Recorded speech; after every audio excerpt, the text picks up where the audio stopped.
Un saludo a todas y a todos y un agradecimiento al portal jurídico legis.p. El día de hoy vamos a reflexionar acerca del llamado control de convencionalidad. No cabe duda que el nomen juris control de convencionalidad nace en el seno de la jurisprudencia de la Corte Interamericana de Derechos Humanos. En un primer momento, en los votos razonados del juez Sergio García Ramírez en los casos Mirna Machan contra Guatemala en el 2003, Tibi contra Ecuador en el 2004 y Vargas Areco contra Paraguay en el 2006. Pero va a ser en su sentencia del emblemático caso Luis Alfredo Almonacid Arellano contra Chile del 26 de septiembre del 2006, donde el Pleno de la Corte Interamericana de Derechos Humanos comience a desarrollar una línea jurisprudencial acerca del control de convencionalidad. Desde entonces, alrededor de 30 sentencias del sistema interamericano han servido de fuente para el desarrollo jurisprudencial de esta institución, presentándose entre ellos casos controversiales, casos que van más allá de la mera compatibilidad entre una ley interna y el canon de convencionalidad. Situaciones y casos controversiales como 1. El control de convencionalidad de la propia norma constitucional. Caso, la última tentación de Cristo contra Chile. 2. El control de convencionalidad de una ley interna que, además de haber sido aprobada por el Parlamento, ha sido ratificada por un plebiscito popular, es decir, leyes con un doble refuerzo formal de legitimidad democrática. Caso Hellman contra Uruguay. Y 3. El control de convencionalidad en sede interamericana de la aplicación en sede interna del control difuso de convencionalidad. Caso Cabrera García y Montiel Flores contra México. Pero va a ser en el año 2013, en la resolución de supervisión de cumplimiento de sentencia del caso Hellman contra Uruguay, la primera vez que la Corte Interamericana de Derechos Humanos va a definir el control de convencionalidad y la va a concebir expresamente como un instituto que se utiliza para aplicar el derecho internacional, ergo para aplicar el derecho internacional de los derechos humanos, en especial la Convención Americana sobre Derechos Humanos y sus fuentes, incluyendo la jurisprudencia del Tribunal Interamericano. De ese desarrollo de la jurisprudencia internacional, destaco algunas notas características que distinguen al control de convencionalidad. 1.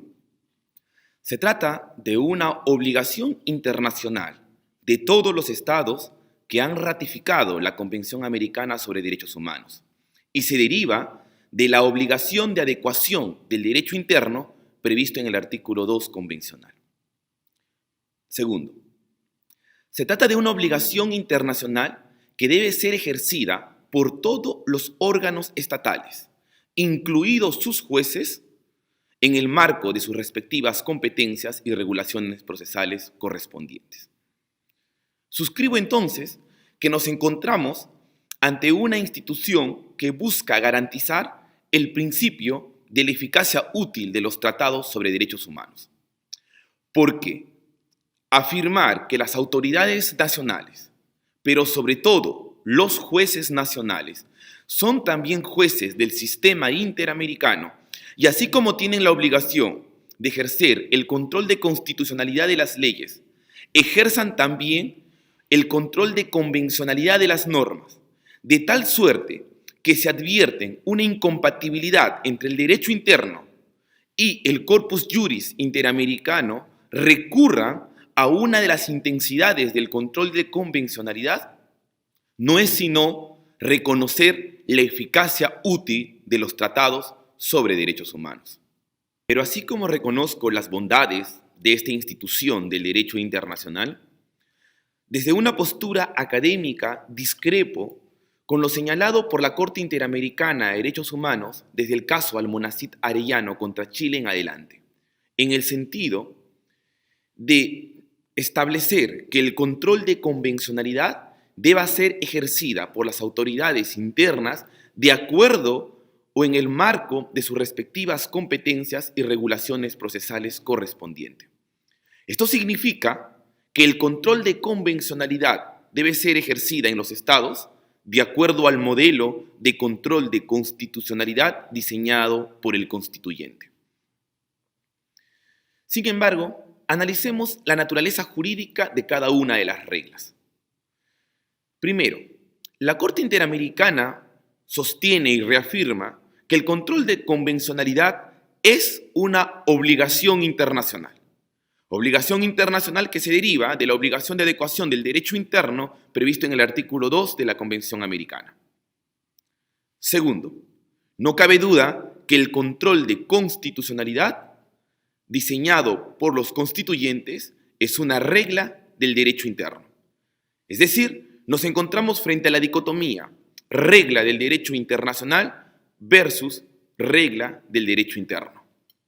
Considero que sostener y permitir que una obligación internacional, esto es, el control de convencionalidad, sea cumplido por los estados obligados internacionalmente de acuerdo a su derecho interno, significa también afirmar que el derecho interno de los estados puede justificar el incumplimiento o moligerar el cumplimiento de una obligación internacional.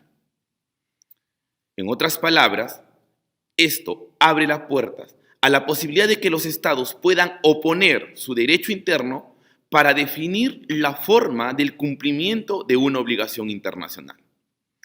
Esta fórmula, propuesta por la Corte Interamericana de Derechos Humanos desde el caso Almonacid Arellano contra Chile, se aparta de las reglas sobre cumplimiento de obligación internacional previstas por los artículos 26 y 27 de la Convención de Viena de 1969 sobre el derecho de los tratados o tratado de los tratados. Sus consecuencias no solamente son de orden formal, sino también de orden material, pues somete a los ciudadanos del hemisferio, protegidos por el mismo tratado, a diferentes estándares internos de protección de los derechos humanos. El tiempo es corto. Dejo el tema sobre el debate, predispuesto siempre a un diálogo académico sobre el mismo. Mil gracias.